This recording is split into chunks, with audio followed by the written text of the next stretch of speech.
첫 번째 이야기 밤이 되면 생각나는 돌쇠. 달빛이 사랑채 창호지를 적시던 가을밤이었다. 춘애는 또다시 잠을 이루지 못하고 이불 속에서 몸을 뒤척였다. 가슴 한편이 답답하게 조여드는 것이 마치 누군가 그곳을 손으로 움켜쥐는 듯하였다. 창 너머로 들려오는 벌레 소리마저 어찌 그리 요란한지 귓가를 간지럽히는 그 울음이 온몸의 피부를 타고 스며드는 것만 같았다. 이러다 병이 들겠구나.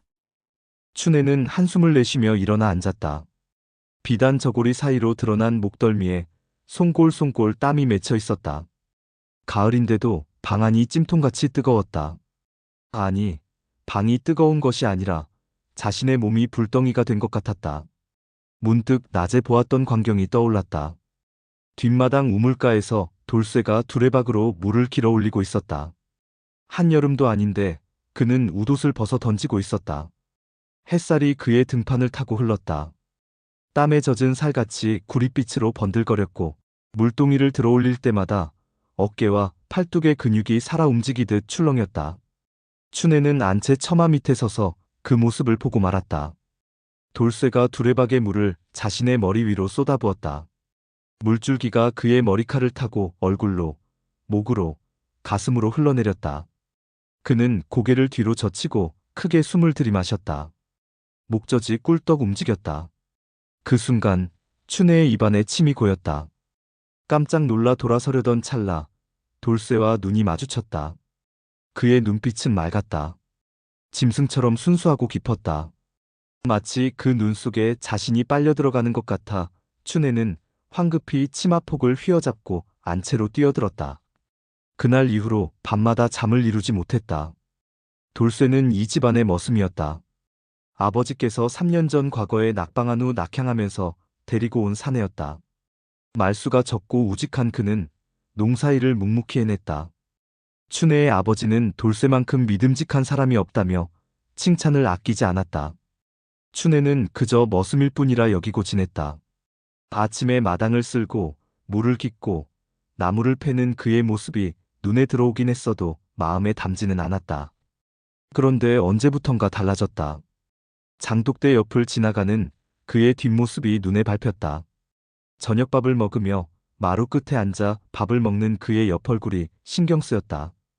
밤에 사랑채로 들어가는 그의 발걸음 소리가 귀에 쟁쟁하게 울렸다. 그리고 오늘 저 물 깃는 모습을 본 후로는 정신을 차릴 수가 없었다. 춘애는 떨리는 손으로 댕기를 풀었다. 길게 늘어진 머리칼이 등을 타고 흘러내렸다. 저고리 고름을 풀고 싶었지만 차마 그러지 못했다. 규수가 밤중에 옷을 푸는 것은 있을 수 없는 일이었다. 하지만 몸은 저절로 움직였다. 고름이 풀렸다. 저고리가 벌어졌다. 속속꽃 위로 드러난 살갗에 찬바람이 스쳤다. 그 순간 온몸에 소름이 돋았다. 춥지 않았다. 오히려 뜨거웠다. 하지만 몸이 반응했다. 문득 밖에서 기척이 들렸다. 춘애는 화들짝 놀라 저고리를 여미고 귀를 기울였다. 뒷마당 쪽에서 발소리가 들렸다. 누군가 조심스럽게 걷고 있었다. 춘애의 가슴이 쿵쾅거렸다. 설마 그녀는 벌떡 일어나 창문 쪽으로 다가갔다. 창호지에 손가락을 대고 살짝 구멍을 냈다. 달빛 아래 뒷마당이 보였다. 우물가에 누군가 서 있었다. 돌쇠였다. 그는 두레박을 들고 물을 깃고 있었다. 한밤중에 무슨 일로 물을 깃는 것일까? 춘애는 숨을 죽이고 지켜보았다. 돌쇠는 물을 길어 올린 후 그것을 마시지 않고 그대로 자신의 몸에 끼얹었다. 차가운 물이 그의 몸을 타고 흘러내렸다. 그는 이를 악물고 몸을 떨었다. 마치 뜨거운 무언가를 식히려는 듯한 몸짓이었다. 춘애는 알 수 있었다. 저 사람도 자신과 같은 고통을 겪고 있다는 것을. 돌쇠가 고개를 들었다. 그의 시선이 안채 쪽을 향했다. 춘애의 방을 바라보는 것 같았다. 아니, 틀림없이 이쪽을 보고 있었다. 춘애는 숨이 멎는 줄 알았다. 그의 눈빛 속에 무엇이 담겨 있었다. 갈망이었다. 참을 수 없는, 견딜 수 없는, 미쳐버릴 것 같은 갈망. 춘애의 손이 저절로 문고리를 잡았다. 문을 열면 안 되는데? 밖으로 나가면 안 되는데? 그에게 다가가면 안 되는데. 하지만 몸은 이미 움직이고 있었다. 문이 열렸다. 찬바람이 방 안으로 밀려들었다. 춘애는 맨발로 마루를 딛고 마당으로 내려섰다. 차가운 흙바닥이 발바닥을 자극했다. 그 차가움이 오히려 뜨거웠다. 돌쇠가 움직이지 않았다. 그저 서서 춘애를 바라보고 있었다. 두 사람 사이의 거리는 10걸음쯤 되었다. 춘애가 한 걸음 나아갔다. 돌쇠가 한 걸음 물러났다. 마님, 그의 목소리가 떨렸다. 안 됩니다. 돌아가십시오. 하지만 춘애는 멈추지 않았다. 한 걸음, 또 한 걸음. 달빛 아래를 걸어갔다. 치마폭이 바람에 날렸다. 풀어 헤쳐진 머리칼이 얼굴을 스쳤다. 돌쇠야. 춘애의 목소리는 자신의 것이 아닌 것 같았다. 낮고 촉촉하게 젖은 목소리였다. 나를 안아다오. 돌쇠는 몇 걸음 더 물러났다. 그의 등이 담벼락에 닿았다. 더 이상 물러날 곳이 없었다. 마님, 제정신이 아니신 것 같습니다. 들어가십시오. 내일 아침이면 후회하실 겁니다. 후회하지 않아. 춘애가 그의 앞에 섰다. 코앞이었다. 그의 숨결이 느껴졌다. 땀과 흙과 풀 냄새가 났다. 그 냄새가 좋았다. 내가 나를 원하는 것을 나는 안다. 돌쇠의 주먹이 굳게 쥐어졌다. 온몸이 떨리고 있었다. 참는 것이 역력했다. 원하면 안 됩니까? 그가 신음처럼 말했다. 제가 누구입니까? 머슴입니다. 마님은 양반집 규수이십니다. 하늘과 땅 차이입니다. 그게 무슨 상관인가? 춘애가 손을 뻗어 그의 가슴에 댔다. 심장이 미친 듯이 뛰는 것이 손바닥에 전해졌다. 나는 지금 미쳐버릴 것 같다. 내가 자꾸 눈에 밟힌다. 내 목소리가 귀에 쟁쟁하다. 네 냄새가 코를 찌른다. 밤마다 잠을 이루지 못하고 내 생각만 한다. 돌쇠의 눈에 눈물이 맺혔다. 저도 그렇습니다. 그의 손이 천천히 올라와 춘애의 손을 감쌌다. 거친 손이었다. 굳은 살이 박힌 흙을 만지고 나무를 패는 손이었다. 하지만 그 손길은 깃털처럼 조심스러웠다. 저도 밤마다 미쳐갑니다. 마님을 보면 숨이 막힙니다. 차라리 이 집을 떠나야 하나 싶었습니다. 하지만 떠날 수가 없었습니다. 마님을 보지 못하면 살 수 없을 것 같았습니다. 두 사람의 얼굴이 가까워졌다. 입술이 닿을 듯 말 듯한 거리였다. 바로 그때 사랑채에서 기침 소리가 들렸다. 춘애의 아버지였다. 두 사람은 화들짝 놀라 떨어졌다. 춘애는 황급히 안채로 뛰어들어갔다. 돌쇠는 그 자리에 주저앉아 고개를 떨구었다. 사랑채 문이 열렸다. 누구냐? 춘애의 아버지가 마당을 내려다보았다. 돌쇠가 벌떡 일어나 절을 했다. 소인입니다. 나리. 이 밤중에 무엇하는가? 목이 말라 물을 마시러 나왔습니다. 아버지는 한동안 돌쇠를 바라보다가 고개를 끄덕였다. 그러한가 들어가 자거라. 예, 나리. 돌쇠는 사랑채로 돌아갔다. 춘애는 방 안에서 벽에 등을 기댄 채 숨을 헐떡였다. 가슴이 터질 듯이 뛰었다. 온몸이 후들거렸다. 하지만 후회는 없었다. 오히려 더 원했다. 그날 밤 이후로 두 사람은 조심스럽게 눈빛을 나누었다. 아침에 마당에서, 점심때 밥상 앞에서, 저녁에 우물가에서. 말은 없었지만 눈빛으로 모든 것을 말했다. 나는 너를 원한다. 나도 너를 원한다. 하지만 우리는 만날 수 없다. 그렇게 한 달이 흘렀다. 어느 날 밤, 춘애의 방문 앞에 쪽지 하나가 놓여 있었다. 춘애는 그것을 집어들고 촛불에 비춰 읽었다. 보름달이 뜨는 밤 뒷산 약수터에서. 글씨는 서툴렀다. 배우지 못한 사람의 글씨였다. 하지만 춘애는 그 글씨가 세상에서 가장 아름다워 보였다. 보름이 되었다. 춘애는 밤이 깊기를 기다렸다가 몰래 집을 빠져나왔다. 뒷산으로 올라가는 길은 험했다. 달빛이 밝았지만 그림자가 짙었다. 춘애는 넘어질 뻔하기를 여러 차례, 그래도 멈추지 않고 올라갔다. 약수터에 도착했을 때 돌쇠가 이미 와 있었다. 그는 바위에 앉아 달을 바라보고 있었다. 춘애의 발소리를 듣고 고개를 돌렸다. 두 사람의 눈이 마주쳤다. 말이 필요 없었다. 돌쇠가 일어섰다. 춘애가 그에게 다가갔다. 두 사람은 서로를 껴안았다. 얼마나 기다렸던가. 얼마나 참았던가. 이제는 더 이상 참을 수 없었다. 입술이 맞닿았다. 처음에는 조심스러웠다. 하지만 곧 거칠어졌다. 혀가 엉켰다. 침이 섞였다. 숨이 뒤섞였다. 돌쇠의 손이 춘애의 등을 타고 내려갔다. 치마 위로 허리를 쓰다듬었다.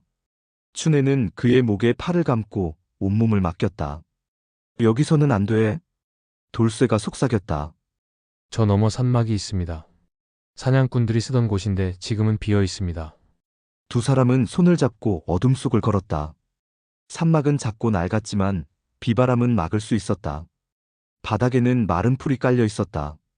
돌쇠가 춘애를 풀 위에 눕혔다. 정말 괜찮으신 겁니까? 그의 목소리가 떨렸다. 지금이라도 돌아가실 수 있습니다. 저는 상관없습니다. 마님이 후회하실까 두렵습니다. 춘애가 그의 뺨에 손을 댔다. 후회하지 않는다 했잖아. 내가 싫으면 말해라. 내가 물러가마. 싫을 리가 있겠습니까? 돌쇠가 웃었다. 달빛 아래 그의 이빨이 하얗게 빛났다. 마님은 제 목숨입니다. 그날 밤 두 사람은 하나가 되었다.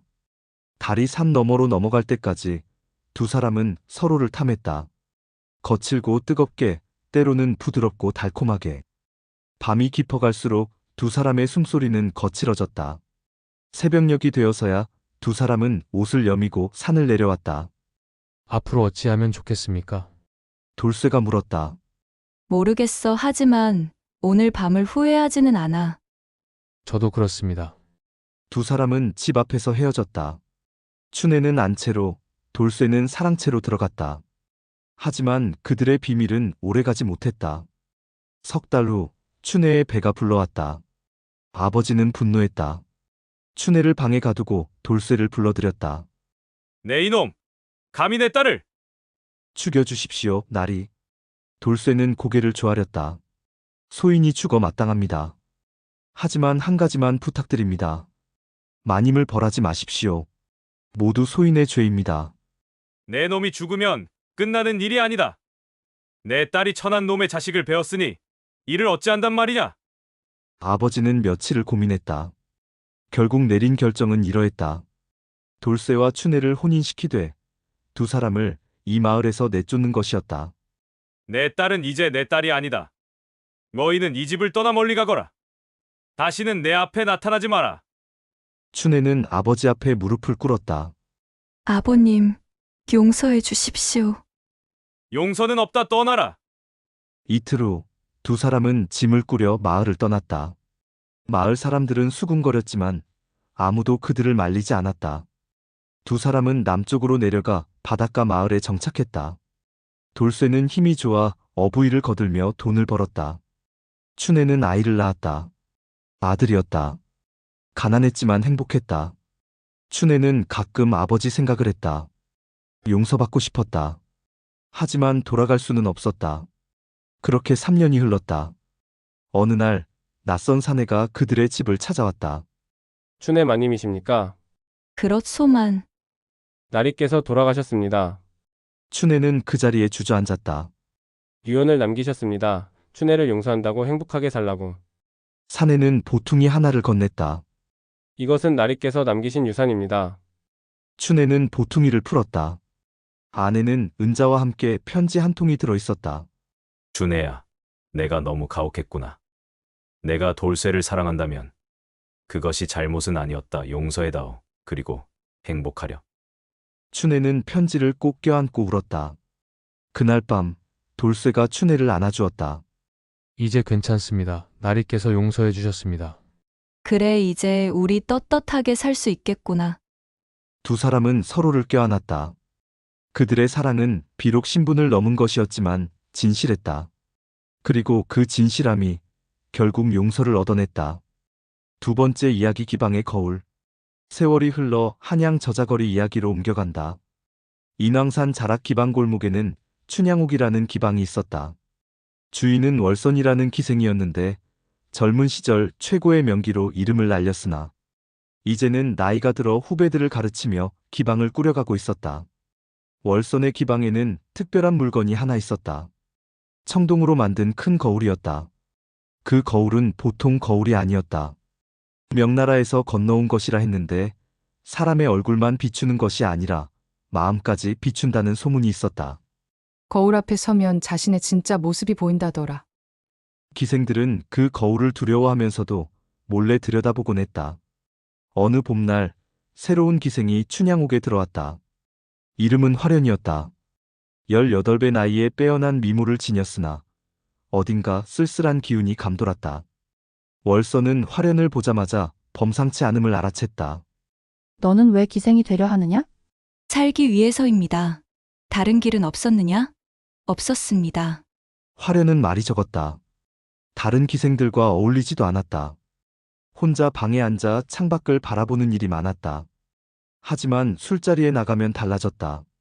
화련은 완벽했다. 노래도 잘하고 춤도 잘 췄다. 거문고를 타면 손님들이 숨을 죽이고 들었다. 하지만 무엇보다도 그녀의 눈빛이 사람을 사로잡았다. 슬프면서도 유혹적인, 순수하면서도 관능적인 눈빛. 양반들이 앞다투어 화련을 찾았다. 월선의 기방은 날로 번성했다. 하지만 월선은 불안했다. 화련의 눈 속에서 무언가 위험한 것을 보았기 때문이다. 어느 날 밤, 월선은 화련의 방문을 두드렸다. 들어와도 되겠느냐? 네, 언니. 방 안에는 촛불 하나만 켜져 있었다.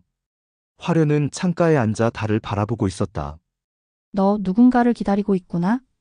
화련이 고개를 돌렸다. 촛불에 비친 그녀의 얼굴이 처연했다. 어떻게 아셨어요? 내 눈빛을 보면 안다. 그 눈은 누군가를 그리워하는 눈이다. 화련은 한참을 침묵하다가 입을 열었다. 3년 전 저에게 남자가 있었습니다. 양반이었느냐? 아니요, 평민이었습니다. 한양에서 필사 일을 하는 사람이었어요. 화련의 목소리가 떨렸다. 우리는 사랑했습니다. 혼인을 약속했습니다.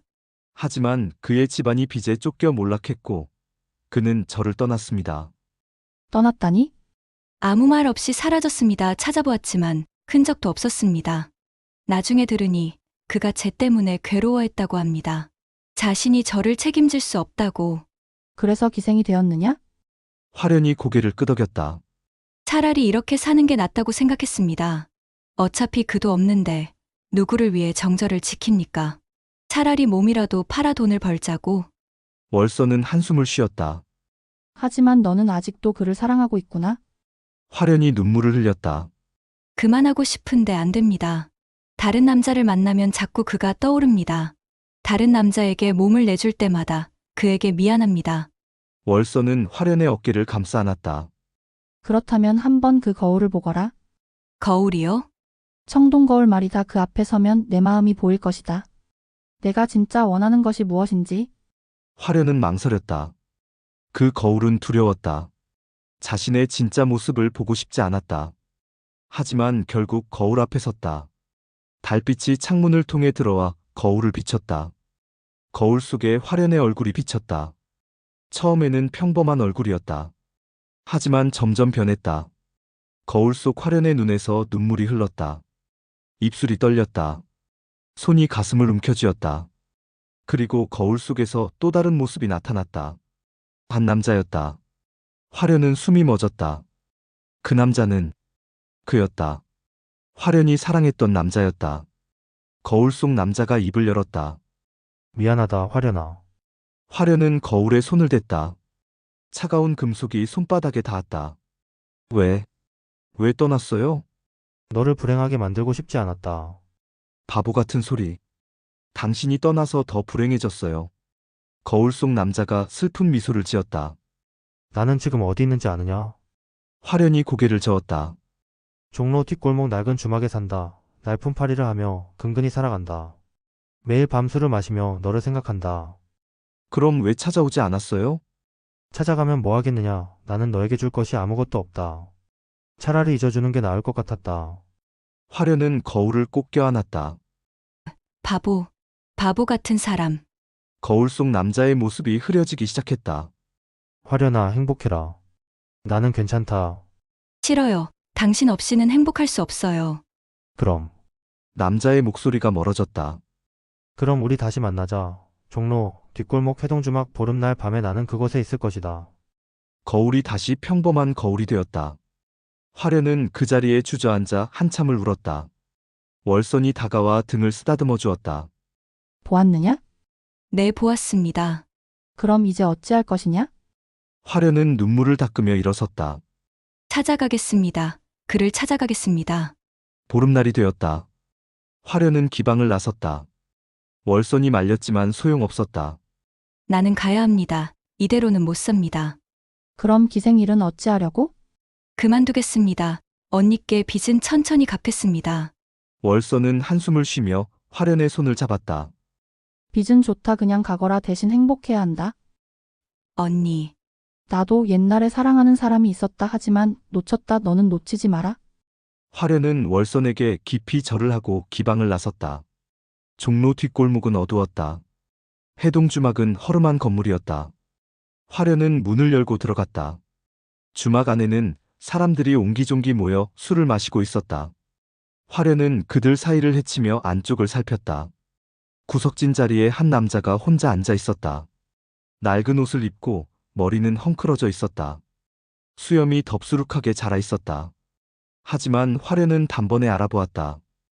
서방님, 남자가 고개를 들었다. 두 사람의 눈이 마주쳤다. 남자는 믿을 수 없다는 표정으로 자리에서 벌떡 일어났다. 화련이냐? 네, 저예요. 남자는 비틀거리며 화련에게 다가왔다. 술 냄새가 났다. 어떻게 나를 찾았느냐? 거울이 알려줬어요. 거울? 네, 청동 거울이요. 당신 목소리가 들렸어요. 여기 오라고. 남자는 화련을 껴안았다. 온몸이 떨렸다. 미안하다 정말 미안하다. 이제 그만해요. 다시는 떠나지 마세요. 떠나지 않겠다. 다시는 너를 놓지 않겠다. 두 사람은 주막을 나와 밤거리를 걸었다. 이제 어디로 가면 좋을까요? 화련이 물었다. 나는 아직도 가난하다. 너에게 줄 것이 없다. 상관없어요. 함께 있으면 그걸로 충분해요. 너. 기생일은 어찌 되었느냐? 화련은 잠시 망설였다. 그만뒀어요. 남자가 멈춰섰다. 너. 나 때문에 기생이 되었다는 소문을 들었다. 화련은 고개를 끄덕였다. 후회하지 않아요. 그 덕분에 당신을 찾을 수 있었으니까. 남자는 화련의 손을 꼭 잡았다. 이제부터 내가 너를 책임지겠다. 비록 가난하지만 너를 행복하게 해주겠다. 이미 행복해요. 두 사람은 작은 방 하나를 얻어 살림을 차렸다. 남자는 낮에 일을 하고 화련은 바느질을 하며 돈을 벌었다. 가난했지만 행복했다. 화련은 가끔 청동 거울을 생각했다. 그 거울이 정말 마법의 거울이었을까? 아니면 자신의 간절한 마음이 만들어낸 환상이었을까? 어쨌든 중요하지 않았다. 그 거울이 자신에게 용기를 주었고 덕분에 사랑하는 사람을 되찾았다. 그것으로 충분했다.